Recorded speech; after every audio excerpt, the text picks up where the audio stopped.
And good morning, everyone. Welcome to Thursday, the 3 of December. What is that? 22 days until the big man in his red suit comes.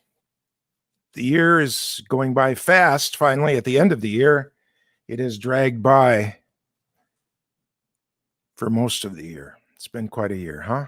March 16th was my lockdown day. What's your lockdown day? And now yesterday, the CDC has said, seriously lockdown, and we respect that. We absolutely are okay with that. I am completely locked down here at the farm. I go between our two farms. We're building out another one, which will be most of our CBD production and store and grow next year, actually. If everything works out right, we'll have 6 acres over there. 3 and 3 of industrial hemp that's going to grow to the sky, we hope, and 3 acres of CBD production. So what a year. 2020 is going to go down in the books. So many memes about 2020 and perfect vision and a change in everything. So with that, I have some exciting news for today, and thank you for the people that are joining us now. We're getting more people to actually come in during the show rather than watching us in the time after. And it's fun to know that there are people out there right at this moment watching me, different than like the Johnny Carson show. You know, he recorded it at 4:30 in the afternoon, knowing that at 10:30 or at 11:30 that night, there might be 20 million people watching him. But it's a mindset to be talking live to people that you know are going to watch you later than my 40 years of radio, where you knew if you told a joke, there were people laughing at it right then, because the minute you were off the air, the phone would ring and someone would be commenting or talking to you about what they had heard. And so now there's a delay. I get emails or stuff later on. So it's just a new way to do business in this 21st century that we're in. 2 stories today. Second story is going to be about the CEO of Whole Foods. Made a big presentation at a hemp meeting yesterday, and he's got some direct statements for the hemp industry of what we have to do. Very telling right now in this time and place. But the first story today is U.S. health officials are asking for research about how hemp-derived cannabinoids and other plant-derived treatments are affecting chronic pain. They want studies. They want people that have done studies already to send them in. The U.S. Department of Health and Human Services has opened a 4-week window, and they want to know. And you know, I think this is really short. I'm guessing that this is just a preliminary questioning to start this process, because usually calling for these kind of studies would be, start your studies now, find some money, and I want to hear from you in 2 years, kind of a thing. So I'm saying that this is, they're just wanting to get some information in now and see what's going on. We talk to people that absolutely positively feel that topically putting CBD creams and lotions on their joints gives them pain relief. And they use it religiously, and they have a particular brand that seems to work for them better than others. But anyway, the review is looking on the benefits of cannabinoids for adults with chronic pain and that are finding relief from it. They are also looking for adverse effects. They are wanting to know the delivery method. And they're also asking about synthetic cannabinoids, but of course, that's just kind of coming to the market. Yes, just like aspirin used to come from the bark of the willow tree. That's where acetylsalicylic acid was found. Of course, Bayer, the big Bayer that now owns Monsanto, was the preliminary company back in Germany 100 and some years ago that figured out that it wasn't the magic bark of the willow tree that provided headache relief, but actually it was acetylsalicylic acid, and figured out how to make it without any willow trees around. And synthetic cannabinoids, say that 3 times really fast, are being developed. And we, of course, here at Canna RHX, see it right there on the screen, we absolutely believe that when it comes to hemp and those products, that it's the whole plant that's helping humans. It's a entourage effect, it is called, not just singling out one thing. One thing may have benefits, just like acetylsalic acid can help you with your headaches. But of course, we've gone on to Tylenol, Advil, Motrin, all of the other things now. But we believe in a whole plant kind of a thing, because we just don't know what all the other things are in there, and we just don't know how they work in communion with each other. So if you've got $1 billion that you'd like to hand us so that we can build the laboratories to do all that cross testing, we would be happy to get on that, as China is doing to the tune of $15 billion right now. But the Food and Drug Administration's office, is in this. They did a big thing with women's health last month, and they want to know there how it's different based on gender. And they are having ongoing studies for treating pain, anxiety, psychosis, drug addiction, other issues. This is coming to the forefront. We are excited about it. And here we are.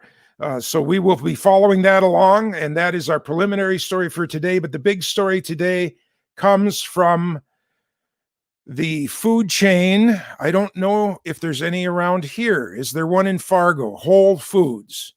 Whole Foods, of course, was sold to Amazon in 2017 to the tune of like $16 billion. Imagine starting a company a few years earlier that was basically an organic food store, just like the little ones that were on the corner. We had a fantastic one in Grand Forks called Amazing Grains. It was kind of headed up by a really good friend of mine named Betsy Perkins. And it was just a little corner grocery store that was full of natural, organic foods, lots of frozen food. You could go get organic lamb over there. And it was wonderful. And they had farmer cheeses under the counter. Couldn't really have them out on display because they were literally handmade at some farms around here. No pasteurization, not really available over the counter for sale because they were not pasteurized. And they were like, the chef that passed away here recently. See how my mind goes? They die and you forget about them. But Anthony Bourdain, would rave about when he was in different places in the world. Sheep's milk cheeses and goat's milk cheeses and things like that. And phenomenal. And I only ran into them because I travel to Europe a lot of times. And the cheese that you can get there in Holland and Germany and Switzerland, just explosions of flavor in your mouth. And of course, Betsy retired and some changes happened at the co-op, and sadly they shut down a couple of years after that. We now do have a not Whole Foods, but a grocery store like that in the south end of Grand Forks, but it's a commercial place now, and it just doesn't have the aura, the fun and the knowing the people when you walked in and finding little discoveries in the store. And they had a little, not a deli, but a little restaurant that served lunch, and they had soups and sandwiches, and it was a fun place, and I miss it. But time marches on. But anyway, Whole Foods, of course, big as Walmart grocery stores practically.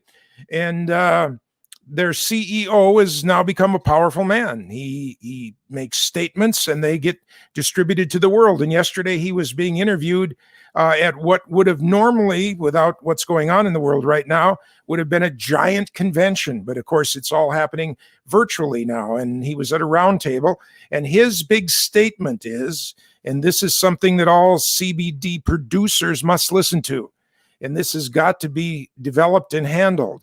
And his basic statement is product dosing has to be established and needs improvement, or ultimately consumers are going to walk. They're not going to accept and respect CBD as a legitimate product that they're going to stay with, because they're going to buy it one day and it's going to really work, and they're going to buy it another day and it's going to be a different dose in the bottle, and it's either going to just not work for them or it's going to overwork, and they're not going to find regularity. And of course, the minute that that happens on a consumer-wide basis, they're just going to not buy it. And of course, the minute they don't buy it on a widespread basis, doesn't matter how good the product is, it doesn't matter how good it works, consumers will lose faith in it, and it will sit on the store shelves. And other than being a little thing that some people go out to the farm and buy direct from a farmer, because they know and trust that guy, once it loses national attention or affirmation, it'll really just become like the Boeing 737 MAX.